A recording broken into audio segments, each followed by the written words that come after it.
ಜೀನಾಗೆ ಸಂಪಾದಕತ್ವದಲ್ಲಿ ಜಿಎನ್ಎಸ್ news Sagar ಸುತ್ತದ ಆಚೆ ಈಚೆ ಶುಕ್ರವಾರದ ನ್ಯೂಸ್ ಅಪ್ಡೇಟ್ಗೆ ತಮಗೆ ಸ್ವಾಗತ. ಮುಖ್ಯಾಂಶಗಳು.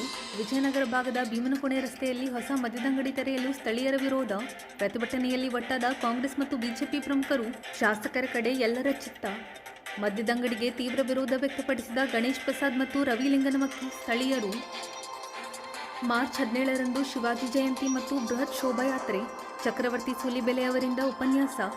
ಕಾರ್ಯಕ್ರಮದಲ್ಲಿ ಸರ್ವರು ಪಾಲ್ಗೊಳ್ಳಲು ಪ್ರತಿಮಾ ಜೋಗಿ ಮತ್ತು ಸಂತೋಷ್ ಶಿವಾಜಿ ಮನವಿ.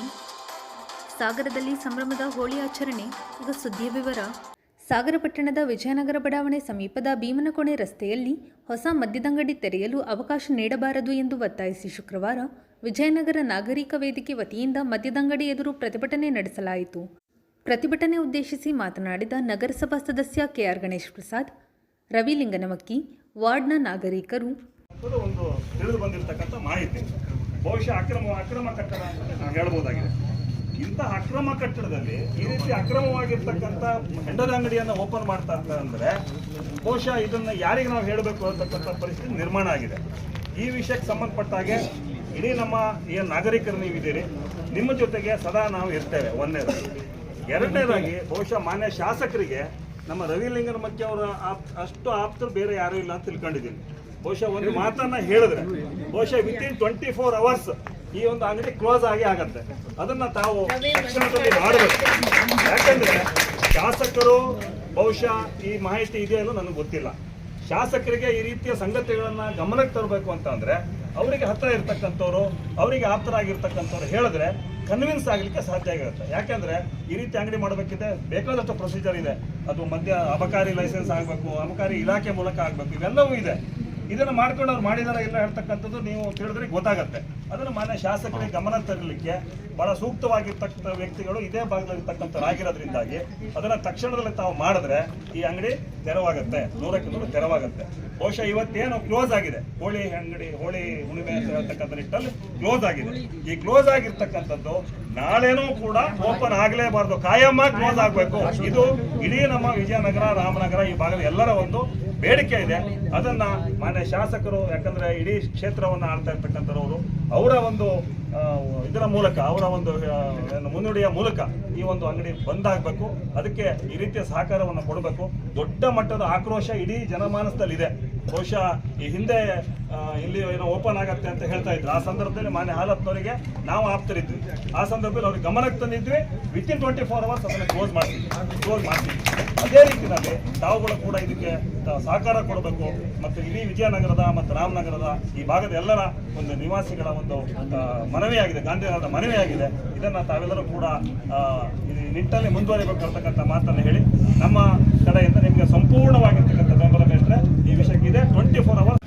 ಕಳೆದ ಒಂದು ವರ್ಷದ ಹಿಂದೆ ನಾರಾಯಣಮೂರ್ತಿಗಳು ಎಸ್ ಕಂಫರ್ಟಿಗೆ ಇದಕ್ಕೆ CL7 ಕೊಡ್ತಾರೆ ಅನ್ನೋ ಮಾಹಿತಿ ಬಂತು. ಅದು ಬರ್ತಿದ್ದಂಗೆ ನಾವು ಅರವಿಂದ್ ಅಣ್ಣವರು ನಾಗರಿಕ ವೇದಿಕೆಯಿಂದ ಎಲ್ಲ ಹೋಗಿ AC DC ಎಲ್ಲ ಕಡೆನೂ ನಾವು ಮನವಿಯನ್ನು ಕೊಟ್ವಿ. ಆದರೆ ಅವತ್ತು ಏನಾಗಿತ್ತು ಅಂದರೆ ಅದು ನಿವೇಶನದಲ್ಲಿ ರಚನೆ ಮಾಡಿದಂಥ ಬಿಲ್ಡಿಂಗ್ ಆಗಿತ್ತು. ಅದೊಂದು ಕಾರಣಕ್ಕೆ ಅಲ್ಲಿ ಕೊಡಕ್ಕೆ ಬರಲ್ಲ ಅನ್ನೋ ಕಾರಣಕ್ಕೆ ಅದು ನಮ್ಮೆಲ್ಲರ ಹೋರಾಟ ಪ್ರತಿಭಟನೆ ನಿಂತಿತ್ತು. ಇದು ಏಕಾಏಕಿಯಾಗಿ ರಾತ್ರಿ ಹೊತ್ತಲ್ಲಿ ಪ್ರಾರಂಭ ಮಾಡ್ಕೊಂಡಿದ್ದಾರೆ. ಇದು ನಾವು ಮೊನ್ನೆ ಮಾಹಿತಿ ತೆಗೆದು ನೋಡಿದಾಗ ಇದು ಯಾವ ಶಾಸಕರ ಗಮನಕ್ಕೂ ಬಂದಿಲ್ಲ. ಯಾಕಂದ್ರೆ ಶಾಸಕರದ್ದು ಸಹಿತ ಅಲ್ಲಿ ರೆಕಮೆಂಡೇಶನ್ ಲೆಟರ್ ಇಲ್ಲ. ಮತ್ತೆ ಮಳಿಗೆ ಇದನ್ನು ತೆಗೆದು ನೋಡಿದ ನಗರಸಭೆಯಲ್ಲಿ ಇದು ನಿವೇಶನ ಅಂತಾನೆ ಇದೆ ಇವತ್ತಿಗೂ. ಇದು ಬಿಲ್ಡಿಂಗ್ ಲೈಸೆನ್ಸ್ ತಗೊಂಡು ಅವ್ರೇನು ಕಮರ್ಷಿಯಲ್ ಆಗಿ ಏನು ಕಟ್ಟಿಲ್ಲ. ಇದನ್ನ ಕೊನೆ ಅದನ್ನು ನಾವು ಮಾಹಿತಿ ಹಾಕಲ್ಲಿ ನಾಗರಿಕ ವೇದಿಕೆಯಿಂದ ಕೇಳಿದ್ವಿ, ಇಲ್ಲಿ ಅಬಕಾರಿ ಇಲಾಖೆಯಲ್ಲಿ. ಪಾಪ ಸ್ಪಂದಿಸಿ ಕೊಟ್ಟರು. ಅವ್ರು ಹೇಳೋದೇನಂತ ಅಂದರೆ, ನೋಡಿ ಗಣೇಶಣ್ಣರು ಹೇಳಿದ್ರು, ನಾವು ಅಲ್ಲೆಲ್ಲ ಸಂಪೂರ್ಣ ಕಡತವನ್ನು ನೋಡಿದಾಗ ನಗರಸಭೆಗೂ ಸಹಿತ ಲೈಸೆನ್ಸ್ ಕೇಳ ಅಂತ ಟ್ರೇಡ್ ಲೈಸೆನ್ಸ್ ತಗೋಬೇಕು ಅನ್ನೋದು ಇಲ್ವೇ ಇಲ್ಲ ಎಣ್ಣೆ ಅಂಗಡಿಗೆ. ನಾನು ಹೇಳ್ತಾ ಇರೋದು ಇಲ್ಲಿ ಆ ಸರ್ಕಾರ ಈ ಸರ್ಕಾರದ ಬಗ್ಗೆ ಹೇಳ್ತಾ ಇಲ್ಲ. ಸರ್ಕಾರದ ಧೋರಣೆ ಬಗ್ಗೆ ಎಷ್ಟು ಕೆಲವೊಮ್ಮೆ ಜನವಿರೋಧಿಯಾಗಿ ಧೋರಣೆ, ಕೇವಲ ಸರ್ಕಾರ ತನ್ನ ಬೊಕ್ಕಸವನ್ನು ತುಂಬಿಸ್ಕೊಳ್ಳೋದು ಮಾತ್ರ ನೋಡುತ್ತೆ. ಒಂದು ಶಿಫ್ಟಿಂಗ್ ಮಾಡಿದ್ರೆ 2.5 ಲಕ್ಷ ರೂಪಾಯಿ ಬರುತ್ತೆ. ಇಲ್ಲಿ ಹೆಚ್ಚಿನದಾಗಿ ನಾನು ಇವನ್ನೆಲ್ಲ ಅವಲೋಕನ ಮಾಡಿ ನೋಡಿದಾಗ ಈ ಪ್ರೊಪ್ರೈಟರ್ ದುರಾಸೆಯೇ ಕಾರಣ. ತಾನಲ್ಲೊಂದೀಗ ಮಳಿಗೆ ಬಿಲ್ಡಿಂಗ್ ಕಟ್ಕೊಂಡಿದ್ದಾರೆ, ಅಲ್ಲಿ ಲಾಡ್ಜು ಮಾಡಿ CL7 ಅದಕ್ಕೆ ತರಬೇಕು. ಇದನ್ನ 1.5-2 ಕೋಟಿ ರೂಪಾಯಿಗೆ ಬೇರೆಯವರಿಗೆ ಮಾರಿದ್ದಾರೆ ಅಂತ ಸುದ್ದಿ. ಆದ್ರೆ ತಗೊಂಡಂತ ಪುಣ್ಯಾತ್ಮರು ಅವರಿಗೆ ಆ ತಾಯಿ ಸಿಗಂದೂರೇಶ್ವರನೇ ಅವರಿಗೆ ಬುದ್ಧಿ ಕೊಡಬೇಕು.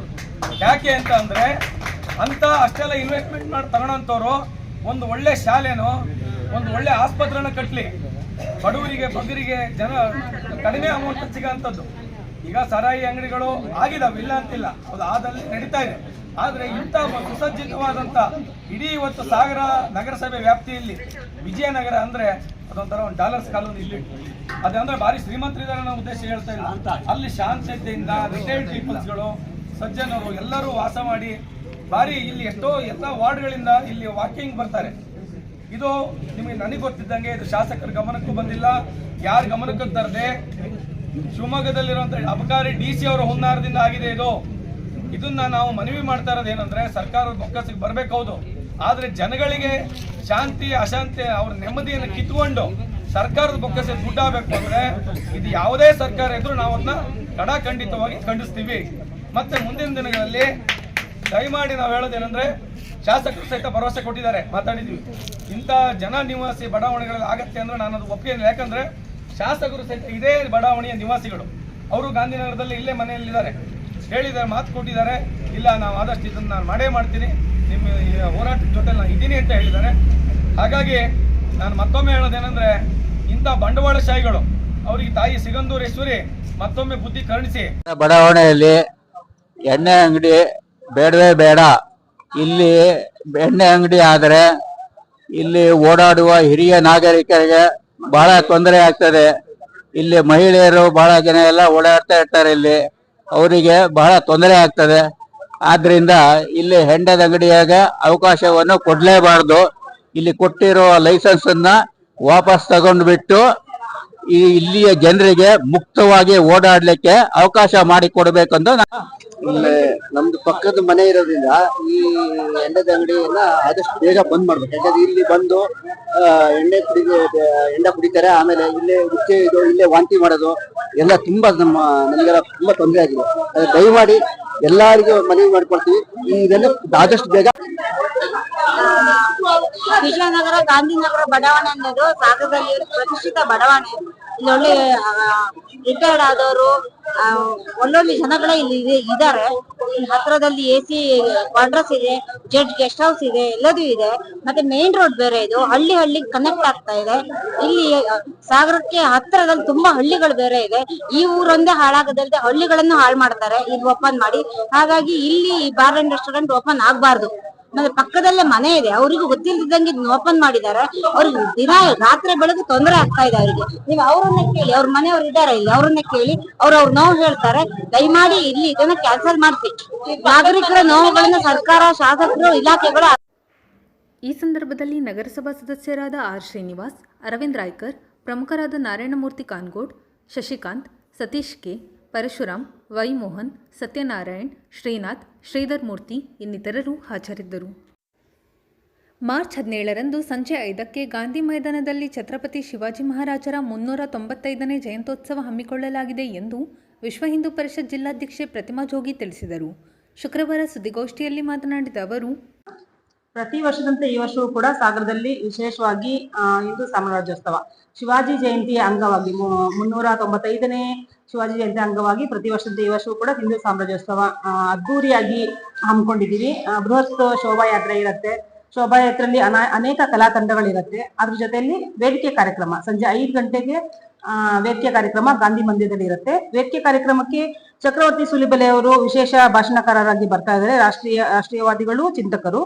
ಹಾಗೆ ನಮ್ಮ ವಿಶ್ವ ಹಿಂದೂ ಬಜರಂಗ ದಳದ ಪ್ರಾಂತ ಸಂಯೋಜಕರಾಗಿರ್ತಕ್ಕಂಥ ಪ್ರಭಂಜನ್ ಸೂರ್ಯ ಅವರು ಕೂಡ ಇರ್ತಾರೆ. ಹಾಗೆ ವೇದಿಕೆಯಲ್ಲಿ ಸಂತೋಷ್ ಶಿವಾಜಿ ಅವರು ಇರ್ತಾರೆ. ಎಲ್ಲ ವಿಶ್ವ ಮಿಲಿಂದ್ ಪರಂಡೇಜಿ ಅವರು ನಮ್ಮ ರಾಷ್ಟ್ರೀಯ ಕಾರ್ಯದರ್ಶಿ, ಅವರು ಕೂಡ ರಾಷ್ಟ್ರೀಯ ಪ್ರಧಾನ ಕಾರ್ಯದರ್ಶಿ, ಅವರು ಕೂಡ ವೇದಿಕೆಯಲ್ಲಿ ಇರ್ತಾರೆ. ಈ ಒಂದು ತುಂಬಾ ಸಂಭ್ರಮದಿಂದ ಒಂದೊಳ್ಳೆ ಕಾರ್ಯಕ್ರಮ ಹಮ್ಮಿಕೊಂಡಿದೀವಿ.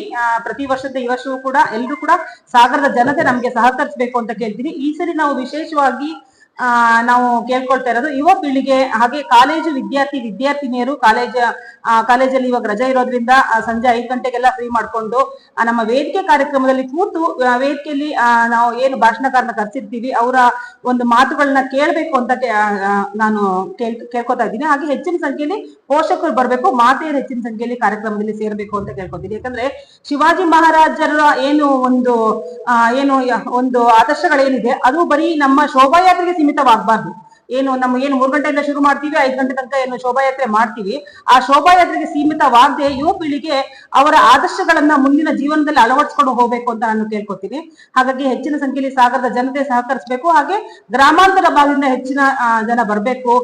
ಶಿವಾಜಿ ಮಹಾರಾಜರ ಏನು ತ್ಯಾಗ ಬಲಿದಾನಗಳ ನಂತರ ಅದೇ ರೀತಿ ನಾವು ನಮ್ಮ ಹಿಂದೂ ಸಮಾಜಕ್ಕೆ ಸಾಕಷ್ಟು ಜನ ಮಹಿಳೆಯರು ಕೂಡ ಈಗ ನಮ್ಮ ಹತ್ರದಲ್ಲೇ ಇದೆ ಏನು ನಮ್ಮ ಕೆಳದಿ ಚೆನ್ನಮ್ಮನ ಬಗ್ಗೆ ಎಷ್ಟು ಜನರಿಗೆ ಮಹಿಳೆಯರಿಗೆ ನಮ್ಗೆ ಗೊತ್ತಿದೆ? ಸಾಗರದಲ್ಲಿರ್ತಕ್ಕಂಥ ಮಹಿಳೆಯರಿಗೆ ಕೆಳದಿಯ ಇತಿಹಾಸ ಎಷ್ಟು ಜನರಿಗೆ ಗೊತ್ತಿದೆ? ಇತಿಹಾಸ ಅರಿಯುವ ಕೆಲಸ ಹಾಗೆ ಮುಂದಿನ ಪೀಳಿಗೆಗೆ. ಬಜರಂಗ ದಳದ ಜಿಲ್ಲಾ ಸಂಯೋಜಕ ಸಂತೋಷ್ ಶಿವಾಜಿ ಮಾತನಾಡಿ, ಶಿವಾಜಿ ಮಹಾರಾಜ ಜಯಂತ್ಯೋತ್ಸವ ಅಂಗವಾಗಿ ನಾಳೆ ಶನಿವಾರ ಸಂಜೆ 15/3/2025 ಶನಿವಾರ ಸಂಜೆ 5 ಗಂಟೆಗೆ ಶ್ರೀ ಮಹಾಗಣಪತಿ ದೇವಸ್ಥಾನದಿಂದ ಬೃಹತ್ ಬೈಕ್ ರ್ಯಾಲಿಯನ್ನು ಸಹ ಹಮ್ಮಿಕೊಂಡಿದ್ದೀವಿ. ಹಾಗೆ 17ನೇ ತಾರೀಕು ಮಾರ್ಚ್ 17/3/2025 ಸೋಮವಾರ ಮಧ್ಯಾಹ್ನ 2:30ಕ್ಕೆ ಗಣಪತಿ ದೇವಸ್ಥಾನದಿಂದ ಬೃಹತ್ ಶೋಭಾಯಾತ್ರೆ, 5 ಗಂಟೆಗೆ ಗಾಂಧಿ ಮೈದಾನದ ಸಭಾ ಕಾರ್ಯಕ್ರಮವನ್ನು ಸಹ ಹಮ್ಮಿಕೊಂಡಿದ್ದೀವಿ. ಸಮಸ್ತ ಸಾಗರದ ಹಿಂದೂಗಳು ತಮ್ಮ ಕುಟುಂಬದ ಸಮೇತ ಈ ಕಾರ್ಯಕ್ರಮದಲ್ಲಿ ಭಾಗವಹಿಸಬೇಕು. ಯಾಕಂದ್ರೆ ಇದು ಶಿವಾಜಿ ಮಹಾರಾಜರು ಕೇವಲ ಜಾತಿಗೆ ಸೀಮಿತರಲ್ಲ. ಹಾಗಾಗಿ ಹಿಂದೂಗಳಿಗೆ ಹಿಂದವಿ ಸಾಮ್ರಾಜ್ಯವನ್ನು ಕಟ್ಟಿದಂತಹ ಶಿವಾಜಿ ಮಹಾರಾಜರು ಹಿಂದೂ ಸಮಾಜಕ್ಕೆ ಆದರ್ಶ ಪುರುಷರು. ಆ ಕಾರಣಕ್ಕೆ ಸಮಸ್ತ ಹಿಂದೂ ಬಾಂಧವರು ಮೆರವಣಿಗೆ ಹಾಗೂ ಸಭಾ ಕಾರ್ಯಕ್ರಮದಲ್ಲಿ ಭಾಗವಹಿಸಬೇಕು. ಹಾಗೆಯೇ ಸಾಗರದಲ್ಲಿ ವಿಶ್ವ ಹಿಂದೂ ಪರಿಷತ್ ಬಜರಂಗ ದಳ ಕೇವಲ ಶಿವಾಜಿ ಜಯಂತಿಯನ್ನು ಸಹ ಮಾಡಲ್ಲ, ಸೇವಾ ಸಪ್ತಾಹದ ಅಡಿಯಲ್ಲಿ ವನ ಮಹೋತ್ಸವ ಕಾರ್ಯಕ್ರಮವನ್ನು ಈ ವರ್ಷ ನಾವು ಹಮ್ಮಿಕೊಂಡಿದ್ವಿ. ಸುಮಾರು 800 ಗಿಡಗಳನ್ನು ಎಲ್ಲ ಕಡೆ ನೆಡುವಂತಹ ಕೆಲಸ ಆಗಿದೆ. ಹಾಗೆ ಅಕ್ರಮ ಗೋಸಾಗಾಣಿಕೆ ಸಾಗರದಲ್ಲಿ ಶಿರಾಳಕೊಪ್ಪಕ್ಕೆ ಅಕ್ರಮವಾಗಿ ಗೋಸಾಗಾಣಿಕೆ ಅತಿ ಹೆಚ್ಚು ನಡೆಯುತ್ತೆ. ಅದನ್ನು ತಡೆಯುವಲ್ಲಿ ಸಾಗರದ ಬಜರಂಗ ದಳ ಯಶಸ್ವಿಯಾಗಿದೆ. ಹಾಗೆಯೇ ಬೊಮ್ಮತ್ತಿಯಲ್ಲಿ ಈ ವರ್ಷ ಉಚಿತ ಆರೋಗ್ಯ ತಪಾಸಣಾ ಶಿಬಿರವನ್ನು ಸಹ ಹಮ್ಮಿಕೊಂಡಿದ್ವಿ. ಗ್ರಾಮೀಣ ಪ್ರದೇಶದ ಬಡ ಜನತೆಗೆ ಇದರಿಂದ ಉಪಯೋಗ ಆಗಿದೆ. ಹಾಗೆ ಭವಿಷ್ಯ ಭಾರತಕ್ಕೆ ಯುವ ಪೀಳಿಗೆ ಪಾತ್ರ ಅನ್ನೋ ಒಂದು ಕಾರ್ಯಕ್ರಮವನ್ನು ಹಮ್ಮಿಕೊಂಡಿದ್ವಿ. ಈಗಿನ ಯುವ ಸಮಾಜ ದಾರಿ ತಪ್ತಾ ಇದೆ, ಆ ದಾರಿ ತಪ್ಪುವಂತಹ ಕೆಲಸನ ಬಿಡಬೇಕು ಅಂತ ಹೇಳಿ ಭಾಷಣಕಾರರಿಂದ ಈ ಒಂದು ಭವಿಷ್ಯ ಭಾರತಕ್ಕೆ ಯುವ ಪೀಳಿಗೆ ಪಾತ್ರದಲ್ಲಿ ಅವರಿಗೆ ಏನ್ ಮಾಡಬೇಕು ಅನ್ನುವಂತಹ ಕೆಲಸವನ್ನು ಹೇಳಿದೀವಿ. ಹಾಗೆ ರಕ್ತದಾನ ಶಿಬಿರ ವಿಶ್ವ ಹಿಂದೂ ಪರಿಷತ್ ಬಜರಂಗ ದಳ ಕಾರ್ಯಕರ್ತರು ಪ್ರತಿದಿನ ರಕ್ತ ಕೊಡ್ತಾರೆ. ಸಾಗರದ ರೋಟರಿ ಕ್ಲಬ್ನವರು ನಮಗೆ ತಕ್ಷಣ ಫೋನ್ ಮಾಡಿದ ತಕ್ಷಣ ನಾವು ಅದಕ್ಕೆ ಸ್ಪಂದಿಸ್ತೀವಿ. ಹಾಗೆ ವರ್ಷಕ್ಕೆ ಒಮ್ಮೆ ರಕ್ತದಾನ ಶಿಬಿರವನ್ನು ಸಹ. ಗೋಷ್ಠಿಯಲ್ಲಿ ರಾಮು ಚೌಹಾನ್, ಸುನೀಲ್ ರುದ್ರಪ್ಪ, ಸೋಮು ಅಮಟೆಕೊಪ್ಪ, ನವೀನ್ ಎಳವರಸಿ ಇನ್ನಿತರರು ಹಾಜರಿದ್ದರು. ಸಾಗರದ ವಿವಿಧ ಬಡಾವಣೆಗಳಲ್ಲಿ ಶುಕ್ರವಾರ ಹೋಳಿ ಆಚರಣೆ ನಡೆಯಿತು. ಗುರುವಾರ ರಾತ್ರಿ ಕಾಮದಹನ ನಡೆದು ಶುಕ್ರವಾರ ಬೆಳಿಗ್ಗೆ ಬಣ್ಣದ ಓಕುಳಿ ಗಮನ ಸೆಳೆಯಿತು.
ಇದು ಶುಕ್ರವಾರದ ಸಮಗ್ರ ಸುದ್ದಿ. ನಿರಂತರ ಸುದ್ದಿಗಾಗಿ ನೋಡ್ತಾ ಇರಿ GNS ನ್ಯೂಸ್. ನಮಸ್ಕಾರ.